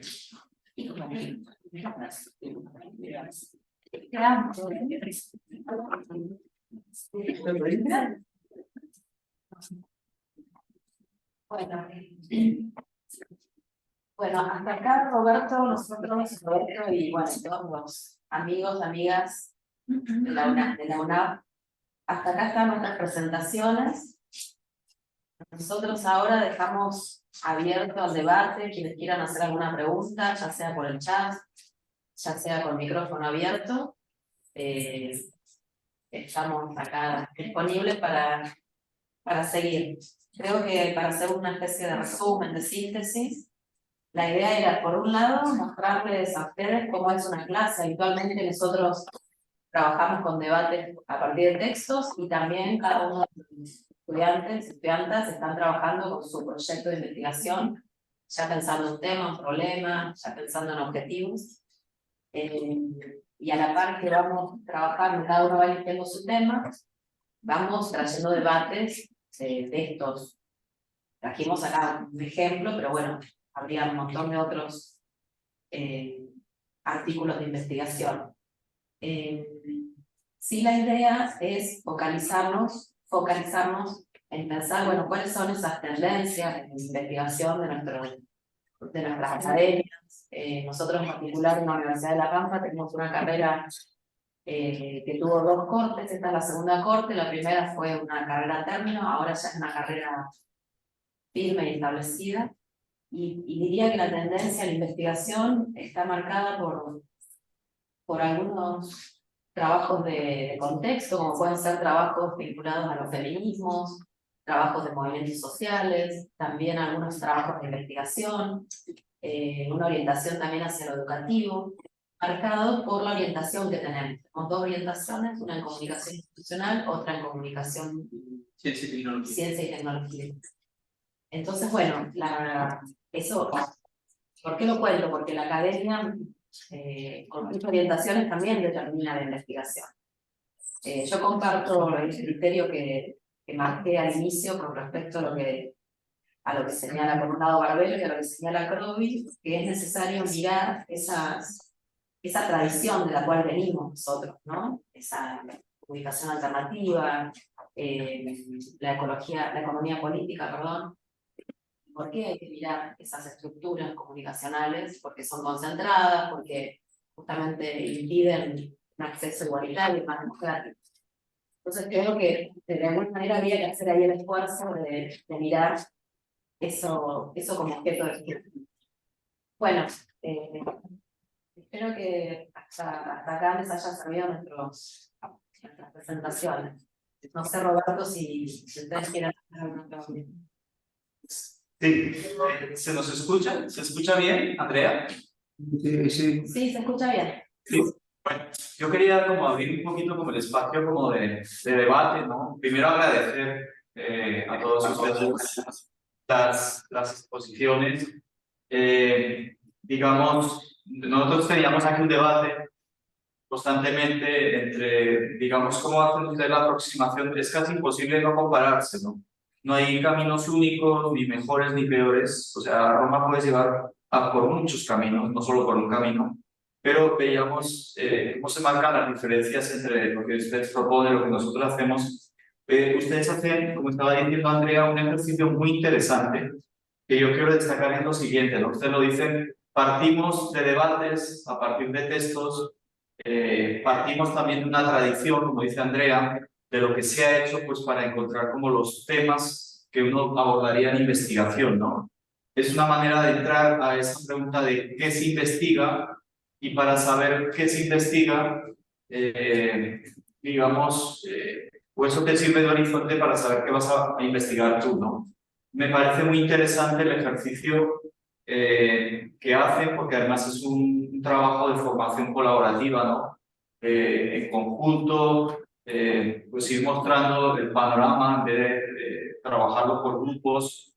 No, pues veamos un panorama amplio de qué se investiga en América Latina y, digamos, eso cómo nos podría a nosotros detonar preguntas o temas de investigación. Nosotros lo hacemos de una manera muy diferente, ¿no? Yo creo que en Colombia somos menos colaborativos y ahí nos tenemos que fragilar un poquito, ¿no? Yo creo que somos un poquito más individualistas, tal vez. La exploración se hace más individual en el sentido siguiente, ¿no? Ustedes lo plantean más desde las necesidades del campo profesional de la comunicación, a partir de ese barrido histórico. Nosotros planteamos más la investigación es la necesidad que tiene el estudiante.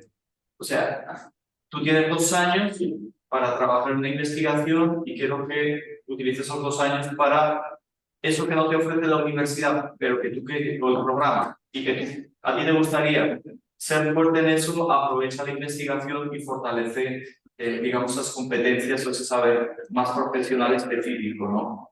Y otro elemento que tenemos, y yo quiero abrir ahí el debate con esto, haciéndoles una pregunta a ustedes, Andrea y a todo el grupo, es que nosotros también intentamos articular esa necesidad del estudiante o de los estudiantes con las necesidades comunicativas del entorno.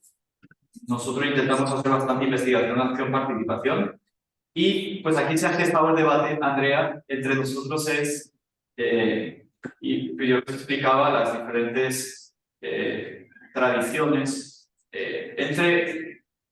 para los compañeros, los estudiantes que están aquí me decían, es que ellos son muy teóricos, son muy fuertes teórica, epistemológicamente, pero pues nosotros volcamos más hacia el hacer, nos me estaban comentando, ¿no? Y esa era la primera pregunta que les quería plantear.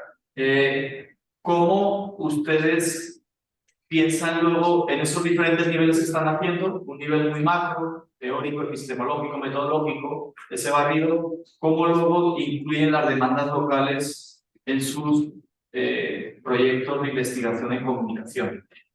Como para detonar un poquito. Y ahí también, Andrea, no sé tú qué pienses. De pronto nosotros cuando hagamos la exposición, entonces intentaremos mostrar, contraponer un poquito más ese hacer, a ver cómo podemos también darles pistas a ustedes de cómo aterrizar eso, igual que ustedes nos han dado pistas de cómo hacer un buen estado del arte, trabajar más colaborativamente, ¿sí? Digamos ahora, nosotros intentaremos hacer el contrapeso ahí. Pero esa primera pregunta me surgió y a partir de las inquietudes de los estudiantes. Roberto, yo no sé si entendí bien tu pregunta. Sí entiendo esto que decís sobre marcar las diferencias, ¿no?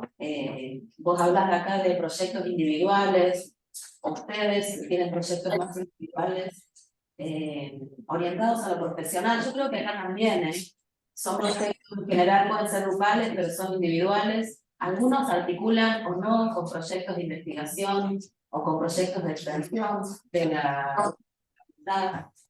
Y con respecto a la fortaleza que vos decís, epistemológica, teórica, creo que con Daniel proponemos que haya una fortaleza en cuanto a teorías y metodologías, tiene que haberla.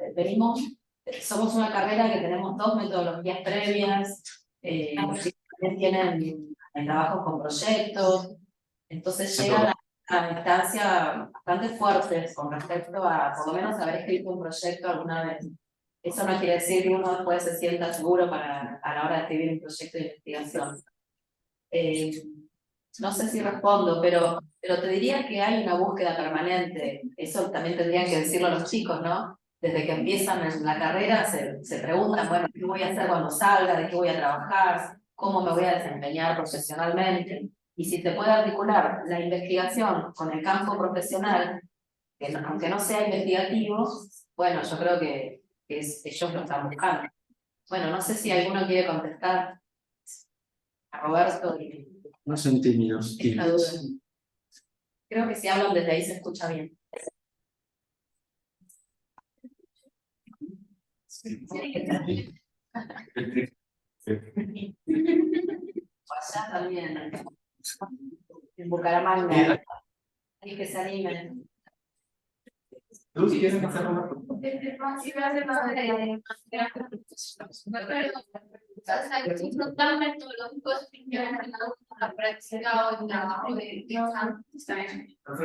Esperemos saber. ¿Es alguna pregunta de política? ¿De política desactual? ¿De lo que está pasando en Argentina? ¿Andrea? ¿No se escucha? Sí, escucho, pero no se escucha bien. Y si no... Okay. Listo, entonces, ¿por aquí había alguna pregunta? ¿Selene o Luz? Bueno, Luz. Acá están iguales, acá nadie quiere hablar. Sí. A ver si se escucha que no está feliz. Pues a mí me llamó la atención cómo hicieron la investigación sobre la crisis que está teniendo la prensa en Latinoamérica. Pero también mi pregunta va dirigida de qué han encontrado, si también se han preguntado sobre las nuevas narrativas y las nuevas formas de transmitir información. Pues porque actualmente yo siento que también la crisis que se está presentando con la prensa y con los medios y con las formas de transmitir información tradicionales, será que pues en sí el mundo está evolucionando. Entonces es más mi pregunta que queda hacia qué nuevas narrativas creen que se podrían implementar como o investigar. Roberto, ¿querés traducir la pregunta que no se escuchó bien? Sí, aquí nos ha pasado lo siguiente. No sé si les pasa a ustedes, pero el tono de la voz, ¿no? Hablamos supuestamente el mismo idioma, pero la interpretación siempre es difícil, ¿no? No sé si pasa eso. Lo que está diciendo Luz, Luz está diciendo que cómo, digamos, en lo que ustedes han investigado, por ejemplo, en ese caso, la crisis del periodismo, cómo se abordan, ya que estamos viendo, digamos, cómo ese horizonte de investigación, cómo se abordan las nuevas narrativas, las nuevas formas de transmitir información y de impactar las nuevas audiencias y la opinión pública. A eso se refería Luz. Bien, bien. No sé si alguno de ustedes se anima a responder esa pregunta. Mira, en principio te digo que no hay tantas investigaciones, por lo menos en nuestra universidad, al respecto, sobre la crisis. Este último trabajo que expusieron Sasha, Rocío e Ignacio, hablo a nivel local, a nivel provincia de La Pampa, a nivel Universidad Nacional de La Pampa. Sí hay trabajos sobre la crisis a nivel de otras universidades. ¿Me querés ayudar, Dani? Te ayudo. En verdad, lo que hay, hasta donde yo puedo conocer, hay 3 zonas. Una que busca analizar las nuevas narrativas o cómo el periodismo se reconvierte a un nivel más semiológico, ¿no? Una semiología de sesgo bastante estructuralista. Después hay, más por el lado de los periodistas, que por las instituciones académicas, el análisis de esta crisis económica, de esta crisis global.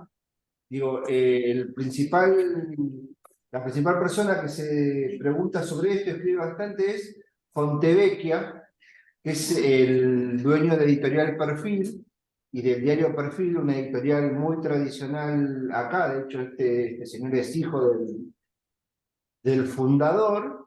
Y después lo que hay es una acción sindical, porque la crisis produce precariedad laboral, reducción de salario, multiempleo, huelgas. No van a salir.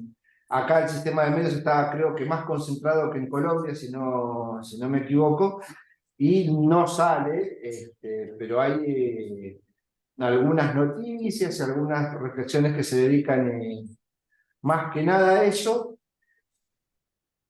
Pero no hay algo por el lado de la economía política, pero muy poquito respecto de cuánto se ha incrementado la concentración, cuánto se ha incrementado, o sea, se ha reducido la facturación, o cómo esta conversión, que se puede ver, para poner en común, en que Disney se compró casi todos los medios de Estados Unidos, o que Netflix no para de facturar, pero está en crisis.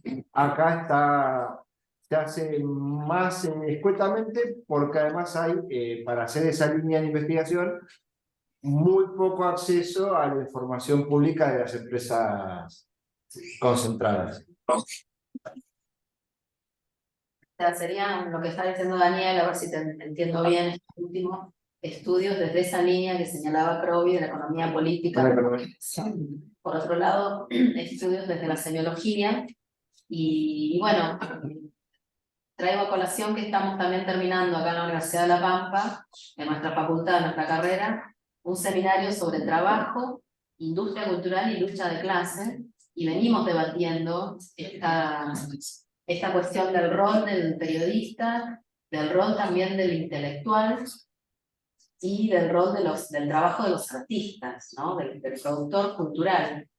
Y cómo hay una crisis generalizada en relación con esto que señalaba Daniel, de lo concentrado, ¿no? Un sistema mercadotécnico, digamos, cuyos medios de comunicación no dejan de ser también empresas concentradas.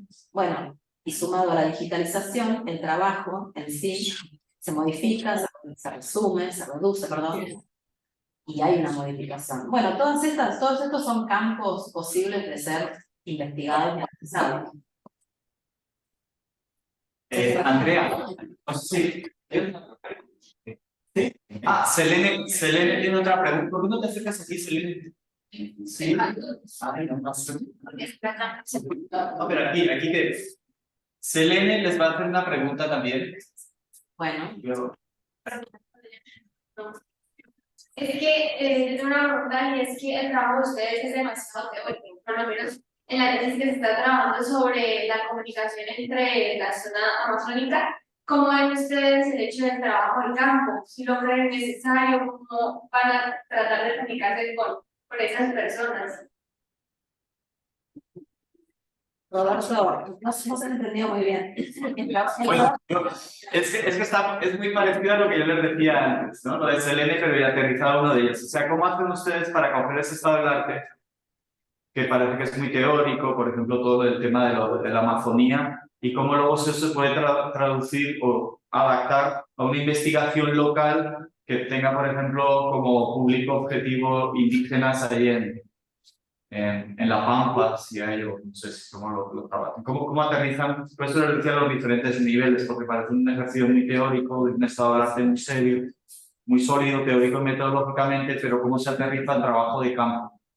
Bien, mira, en ese sentido yo creo que hoy uno de los trabajos que presentamos, no sé si te acuerdan, es este trabajo hecho desde una mirada eurocéntrica, porque eso lo habíamos criticado nosotros en una clase. Nos llamaba la atención esta especie de conclusión acerca de que hay una mayoría de trabajos cuantitativos, porque nosotros tenemos una tendencia a un análisis cualitativo.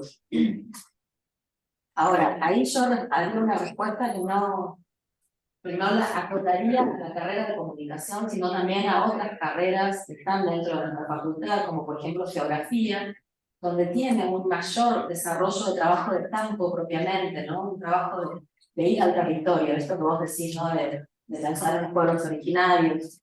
Nosotros igual en comunicación tenemos un trabajo de salir al campo, de salir al territorio, de salir a la comunidad, de hacer entrevistas en la comunidad, de aterrizar, digamos, esa búsqueda empírica para después interpretarla con las distintas técnicas de interpretación y de análisis, ¿verdad? Sí, además, no sé si se me escucha. Sí, ¿no? Bien, gracias. No, además la universidad, o sea, no solo la carrera de comunicación, sino que toda o la mayoría de las carreras tienen instancias particulares, como por ejemplo, por supuesto está la práctica profesional, que es como una materia más, no una cátedra más, pero donde uno va a algún espacio, sea una organización, una empresa, alguna parte del Estado, a poner en práctica lo aprendido. Pero además de eso, hay una instancia acá en las universidades de Argentina, que es la práctica comunitaria, que se llama, donde uno también va a participar una determinada cantidad de horas de alguna organización comunitaria, popular, en este caso de los barrios de Santa Rosa, donde estamos nosotros, y lo mismo, a tratar de poner en juego en el territorio algo de los conocimientos, pero sobre todo aprender también de esos procesos de organización de la comunidad. Y después otra instancia más que me parece buena nombrar son los proyectos de extensión universitaria,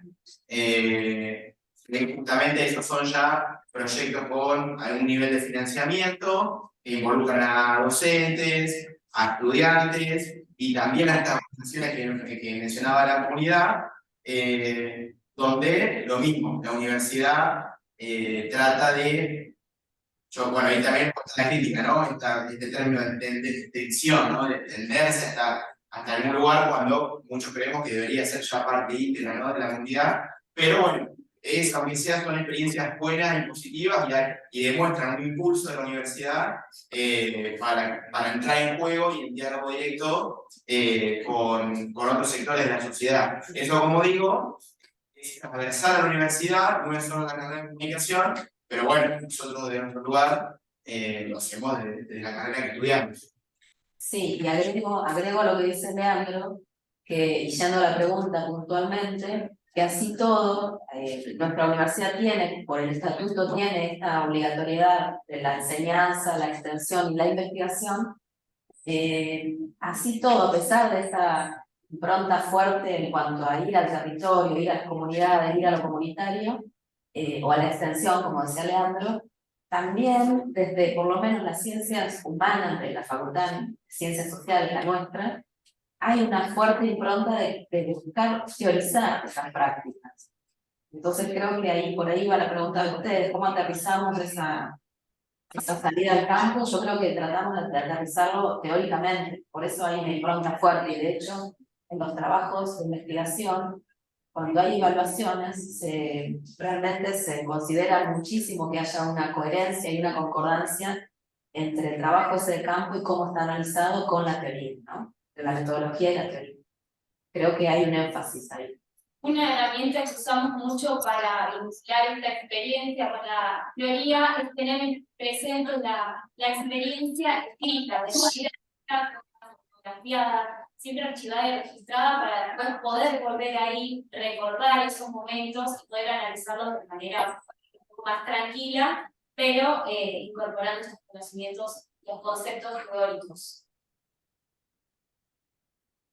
Andrea, una cuestión. Andrea, ¿ustedes cómo están? Bueno, es que los estudiantes aquí llevan apenas 4 o 5 semanas, digamos, en la línea de investigación, ¿no? Están comenzando. ¿Vosotros ya habéis elegido un tema de investigación, más o menos? ¿O estáis...? Sí, en general ya están eligiendo temas.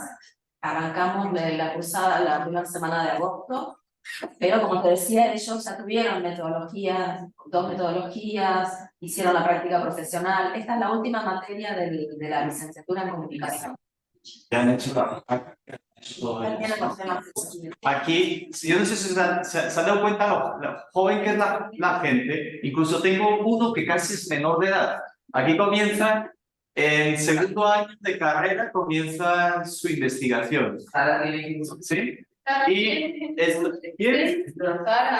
tengo una estudiante de 16 años, me acaban de decir. ¿Sí? Es becada, es repila, que dicen aquí. Pero es muy chiquita, muy inteligente. Está haciendo 2 carreras, ¿no? Con artes audiovisuales, arte comunicación y artes audiovisuales, comunicación social y artes audiovisuales. ¿Ok? Pero lo digo porque ustedes están finalizando ya el proceso, ellos están a mitad de carrera ya haciendo su investigación, a la par le van eligiendo su orientación laboral, digamos. Aquí tenemos 2 énfasis: periodismo, comunicación organizacional o empresarial, si lo quieren entender, o corporativa.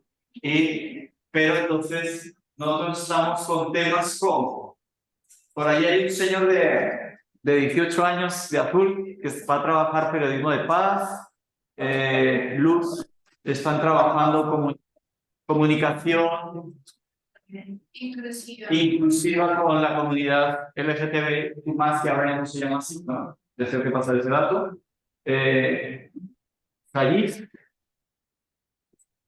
es que está trabajando como tema todo lo que tiene que ver, bueno, le interesa el tema de cultura y fútbol, ¿no? Sara, Juliana, ¿qué tema? Pues digo, estamos pensando, ¿no? Sí. Bueno, cine y cambio social, por lo que ella está trabajando también en artes audiovisuales. ¿Cómo la marca de utilizan en redes sociales para todo el tema de reputación en línea, que es un tema de comunicación digital muy importante.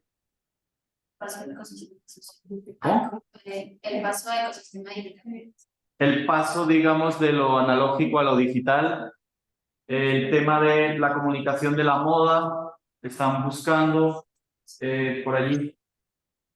las relativas transmedia y el medio ambiente? Todo el tema de la relación entre cómo comunicar el tema de medio ambiente a partir de nuevas narrativas, transmedias, etcétera. Y Emily, que está interesada en todo lo que es la comunicación no verbal, digamos, cómo está impactando la tecnología esa comunicación no verbal. Estamos explorando, ¿no? Por digo, hacemos una entrada. Nosotros tenemos, a la parte que van eligiendo el tema, vamos formándolos. Ellos no tienen cursos previos de metodología e investigación, Andrea.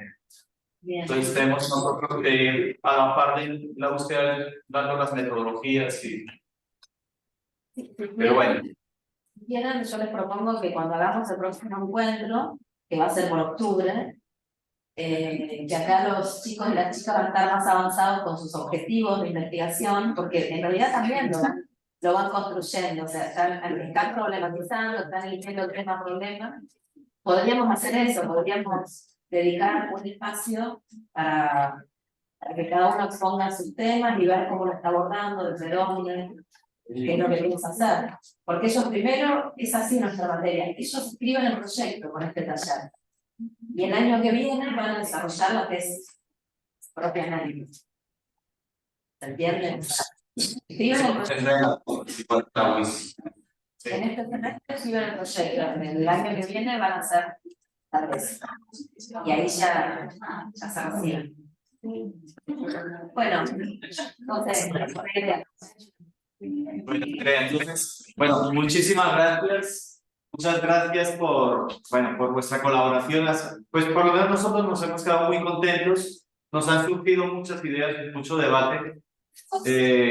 Digamos, ese ejercicio de comparación es muy sugerente. Es un llamado de atención aquí a fortalecer lo teórico, metodológico. Claro, ustedes lo tienen más claro por esos dos cursos. Y por otro lado, lo colaborativo, ¿no? Los felicito, las felicito por ese ejercicio. Y bueno, entonces en octubre devolvemos la visita, como dicen aquí. Vamos a visitarlos nosotros, aunque por lo menos virtualmente, pero nos gustaría algún día hacer intercambio. Por cierto, ojalá podamos hacer intercambios presenciales. Tuvimos la semana pasada una visita de 5 colegas peruanas que venían de Perú, de Lima. Entonces, ojalá podamos dar estudiantes para allá o para acá. Si alguno de ustedes quiere venirse, encantado, acá nos esperamos. Y acá los chicos dicen que quieren ir. El año pasado tuvimos, el semestre pasado tuvimos un colega de Argentina, un estudiante de qué universidad. ¿Alguien sabe? ¿De qué universidad era? No, de la Pamplona. No, de la Pamplona. Sí tuvimos un estudiante argentino de pasantía aquí el semestre pasado. Sí. ¿De quién? Sí, ha habido varios ya colegas estudiantes argentinos acá. El clima es muy bueno, los invitamos por el clima. Los profesores muy malos, pero el clima muy bueno. Bueno, gracias. Bueno, muchas gracias, Andrea, a todos. Gracias.